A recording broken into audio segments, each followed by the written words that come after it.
How safe is today's shopping online? So, in a lot of ways, shopping online is one of the safest ways to shop if you are taking the right steps. You got to think like from a physical to digital perspective, you're not handling cash physically. So being able to shop online immediately removes one layer of, potential danger when it comes to shopping in general. But a lot of the stuff when it comes to shopping online really is about taking the proper precautions before you even enter any information online. So that goes for making sure the site that you're shopping with is a secure site. And even outside of the site itself, you want to make sure that whatever networks you're entering that information on aren't like a public network. It's something, that's secured as well. So it can be really safe when you take those things into account. But then there's also how you choose to pay to shop online. And there's more ways to pay than ever. And every one of those has its own pros and cons. Some of them have a lot more pros, and I'm definitely going to be discussing all of them today. But in general, we have to realize that, especially since the pandemic, online shopping has increased tremendously. More and more people than ever are doing it. So businesses and retailers are realizing that. And, we've seen a lot of retail websites really improve, because there's a lot of times, even in the last few years, where you'd go shop on a website and you're like, this looks antiquated, like it was from a few years ago, like an older generation of internet. And now, I don't want to say all, but most retailers have really increased their presence online, offered a lot of the same benefits from shopping in a face-to-face brick and mortar situation to their online marketplaces. And, for so many people, it really is just so convenient to be able to shop online. So you want to be as safe as possible when you are purchasing things online and entering your information online. So a consumer has a choice of paying via credit card or via PayPal. What are the pluses minuses of the choices? Well, I'm glad you mentioned that, because one of the things I really wanted to get into was some of these newer ways to pay. So in general, most people are putting a card number in when they're shopping online. Now that the thing about that is a lot of people look at debit cards and credit cards in the same way. But specifically when we're talking about safety and shopping safely online, there's actually quite a difference between just those two to start. And I'll give the example of a debit card and a credit card. They're similar in that they have a number. You put an expiration date and a security code in online, whatever merchant you're shopping at, you put in that same information. But your debit card is connected to your bank account. It's actually your money on the line when you're using that. And a credit card is, the borrowed money from the issuer. And as long as you're not spending money that you shouldn't be on your card, and you're going to pay it back by your due date, the benefits supremely outweigh using a debit card. For one, there are protections in place because of the Fair Credit Reporting Act for credit cards that aren't in place for debit cards. So what that means is, in the terrible situation where you might become a victim of fraud or identity theft and your card information was compromised, with a credit card, you can contact your issuer. They'll get a new number and a new physical card out to you right away, and you can resume using the card right away. So you can go on to another website right after and continue shopping. With a debit card, that's your money that's been withdrawn if it wasn't a charge that you did. So not only does it take longer, and it's different per bank or credit union how long it could be to get your money back in when there has been fraud. So that varies too, which is unfortunate. But not only is it going to take longer, but your money's been withdrawn at that time. So you might have other purchases you need to make or bills you need to pay that are now being affected by that. So right away, I would always say to use credit card over debit card when shopping online. Some issuers, not all, they are now offering what are called virtual credit card numbers. And basically what those are is if you went onto your website for your credit account, they have a thing that says like generate virtual credit card number. And when you click that, it will give you a unique number just as long as your credit card number.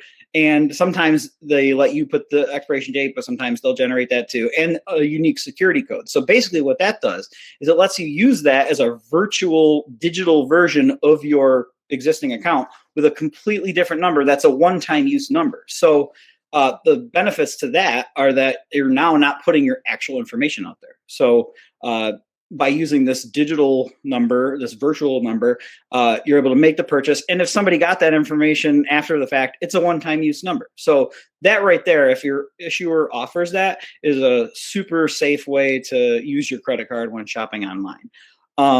But you mentioned PayPal, and I'm very glad that you did mention that, because when we're talking about safety, in my opinion, one of the safest things you can do is use digital and mobile wallets. So PayPal is a digital wallet, but then similarly, there's mobile wallets, which are like Google Pay and Apple Pay.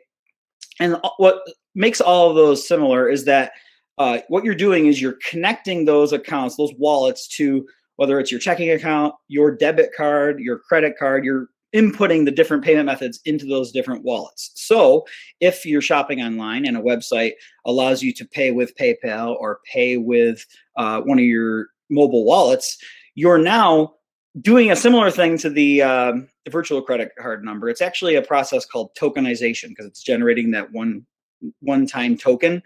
And again, it's giving you that layer of security. There's nothing that fraudsters and criminals could do with that unique number, because it was only tied to that one transaction. And it's unique every time you use one of those wallets. So if you have PayPal, if you have Apple Pay or Google Pay, and it offers that as an option on a website, that's going to be your most secure way. And what I find interesting about that is if you tied your debit card to that account, it's not even putting your debit card number at risk. So it's really making your debit card more secure than if you just used it directly. So I definitely think though, and we're seeing a growth in those being not just used more, but offered more. More and more places are offering it. And the benefits of the mobile wallets actually extend beyond just shopping online, because many terminals that offer tap to pay, which you normally would tap your card to do, you can use your phone in a similar fashion. And so it's really just making convenience and safety like priority one. And when it comes to things like your personal information, especially your financial information, that's just more important than ever. So I would strongly recommend, if anybody's interested in using those things, that's going to be your safest way, especially when shopping online. Perfect. Thank you. Thank you very much. Yes, credit cards are certainly a safer way to go than debit cards. And thank you about speaking about the wallets. I totally agree with everything that you've said. So if someone becomes a victim of online fraud, what consumer can do, should do? What are your recommendations to consumers if someone became a victim of a fraud? Yeah. So if things happen, there's data breaches, so things that could even be out of your hands. But, maybe you went on a website that wasn't safe and put in your information, and then you found out after the fact, oh no. Or maybe something popped up on your credit reports or your bank account where you're like, wait, I didn't make that purchase. What are you going to do? So the first thing you want to do when you identify something that is not your transaction is to immediately prevent further damage. So the best ways to do that are when it comes to credit, you can put a credit freeze on each of your credit reports. So what a credit freeze basically does is it prevents anyone, even yourself, from placing a hard inquiry on your credit reports. And as a reminder, anytime you apply for new credit, you have to do a hard inquiry. And that's, if you do too many of those in a short amount of time, that's how sometimes people see their credit scores go down a little bit and they're like, what's happening? It's, every time you do one of those, it does dip a little bit. So, definitely don't want to do too much at once. But by putting a credit freeze in place, that can't happen. So that'll immediately prevent any more damage. So if somebody has your information and they've done something once and you caught it, you can prevent anything further at that point. So that's kind of like the starting point, is to try to prevent anything else until you get things resolved and get new numbers and everything like that. There's also kind of a middle ground step, not quite as far as credit freeze, but something else that you should do, and most issuers offer this, is what's called a fraud alert. And what that does is instead of completely locking out your credit until you unfreeze it, you actually get a notification. So when you sign up for fraud alerts, you provide your contact information. So if anybody were to try and check a hard inquiry on your credit reports, you would get called first. So that way it's avoiding, something happening without you knowing, you know about it. And it's good to know, like, if you have that in place, because let's say you're applying for a vehicle lease. Sometimes they take all the information down, have you fill out the application, and then like a couple days later they do the actual hard inquiry. So knowing that if you have fraud alerts, you can kind of catch that, and you might at first be like, oh no, did something get compromised? But then you might go, oh, that one's okay, and you can manually approve it. So nothing will go forward without you doing it. But then you don't have to worry about freezing your credit reports and maybe like waiting a day or two for it to be accessible again. So it's good to know both of those things, but that's pretty much the first line of defense. Once that's taken care of, then you need to file an identity theft report. So you would go to identitytheft.gov, and the Federal Trade Commission is who works with that site. So you would basically put in all your information, what you found out, like, how it was used, how you think it might have been accessed. And obviously there's some things you might not know. Every situation might be a little different, but basically provide them with all the information that you do know about the identity theft, what information's out there, and then your personal information. So that way they can take action, because, this is a federal agency. They're going to make sure if fraud did take place, they need all the information they can so that they can take action. It might be instinct to want to call the police first or something like that, but the actual report from the FTC might help you in a case if, like, let's say there was like a local credit card scammer going around and taking people's information at gas pumps. Your story to like try and get them justice served would be helped by what the identity theft report might find out for you. So always best to just go right to identitytheft.gov to take care of that.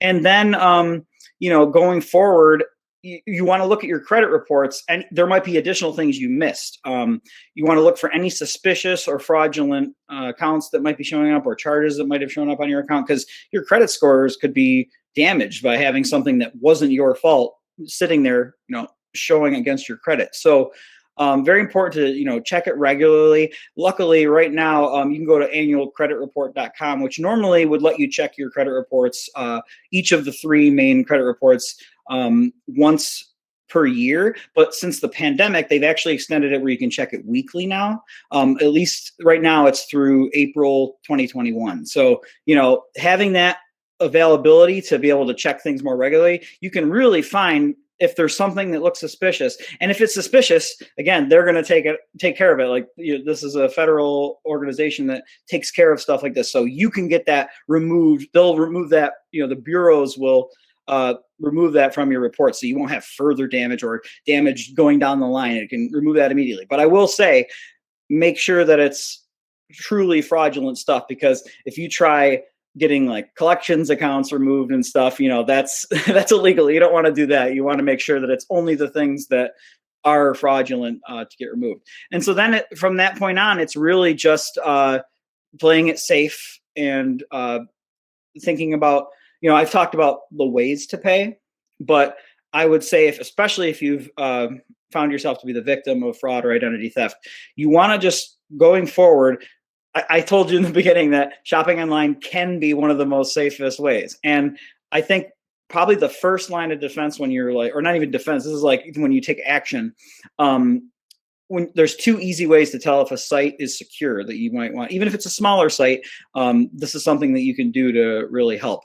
You look up at the address bar, whether it's on your mobile phone, your tablet, your computer, on the address bar itself, if there's a little lock symbol next to the address, that means the site is securely encrypted. So you know that any information, personal or financial information that you put on that site, has secure encryption behind it. Another way to look at it is the address itself. We're all familiar with how websites usually start with HTTP : / but if you see HTTPS, that's another way to tell that S is for the secured encryption. So that's something you can do going forward, whether you have or haven't become victim of fraud or identity theft. You can kind of tell right there that, hey, this is a site that I can trust. So immediate stuff that can help you, but if you don't know about it, you don't even know to look for it. How are you supposed to take defensive action against it? So I think that's one of the most important things to remember is just, it's like it takes a second to check that, and then it could save you headaches for weeks if you didn't do that. There are a variety of ways for modern consumer to get money to buy things. Besides credit cards, besides debit cards, we have things like split payments on online stores. There are firms like Affirm that offer immediate loans for purchases. What are your thoughts are on companies like Affirm?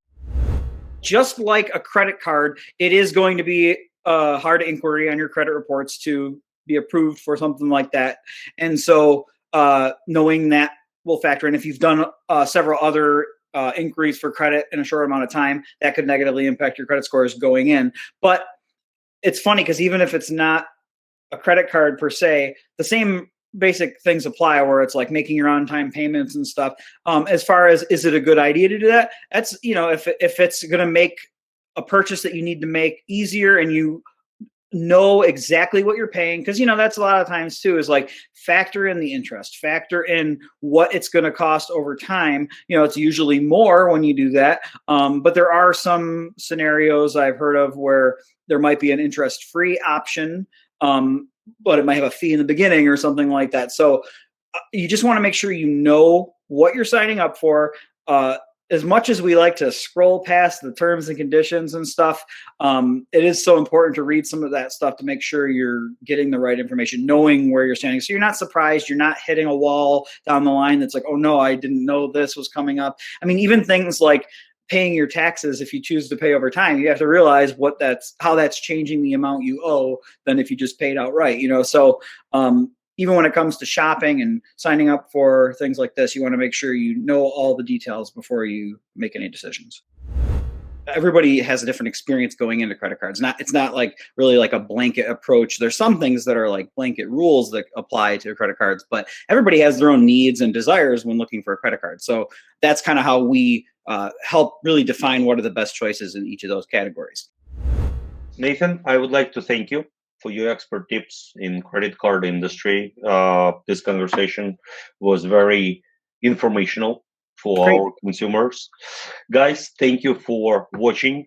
If you have questions, feel free to leave comments below this video. We will be happy to forward them to Nathan so he can reply. Nathan, hopefully you will accommodate our users with the questions. Please don't forget to like this video and comment on it. Subscribe to our channel to watch videos like this. Thanks, Michael. It was great talking to you too.